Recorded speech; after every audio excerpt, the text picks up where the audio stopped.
अण्णांच्या उपोषणाबद्दल फक्त एकच प्रश्न आहे, अण्णांच्या उपोषणावरती तुमचं काय मत आहे? त्यांनी आता तुम्हाला बोलवलेलं आहे असं आहे की माननीय अण्णांचं जे उपोषण चाललेलं आहे, खरं म्हणजे आम्ही त्यांना विनंती केलेली आहे की त्यांनी उपोषण करू नये.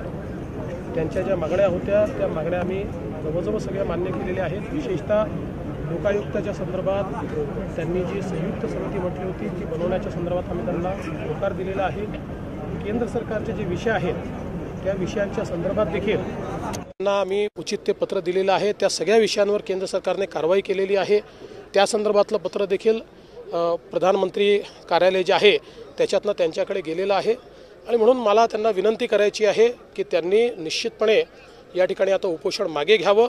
मी तशा प्रकारची विनंती करणारं पत्र देखील त्यांना पाठवलेलं आहे. आम्ही सातत्याने त्यांच्या संपर्कात देखील त्या ठिकाणी आहोत. आमचे मंत्री देखील त्या ठिकाणी संपर्कात आहेत. खरं म्हणजे आता अण्णांचं जे काही उपोषण आहे या उपोषणामध्ये अनेक लोक त्यांना भेटी देत आहेत, अनेक लोक आपलं समर्थन जाहीर करत आहेत. फक्त मला या निमित्ताने एवढंच सांगायचं आहे की ज्यांनी मागच्या काळामध्ये अण्णांना नावं ठेवली, ज्यांनी अण्णांना मागच्या काळामध्ये वेगवेगळी दूषणं दिली, असेही लोक आज सगळे आम्ही अण्णांच्या पाठीमागे आहोत अशा प्रकारचं त्या ठिकाणी सांगतायत. अण्णांनी समजून घ्यावं, या माणसांना अण्णांच्या उपोषणामध्ये इंटरेस्ट नाही आहे.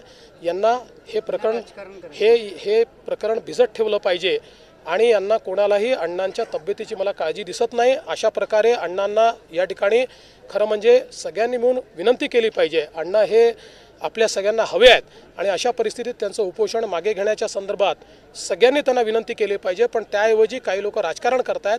अशा ठिकाणी राजकारण करणं योग्य नाही आहे. अण्णांच्याबद्दल तुमची मतं पूर्वी काय होती ती सगळी त्या ठिकाणी लोकांनी ऐकलेली आहेत. त्यामुळे उगीच या ठिकाणी खोट्या गोष्टी त्या ठिकाणी सांगून या ठिकाणी मला असं वाटतं की अशा प्रकारे दिशाभूल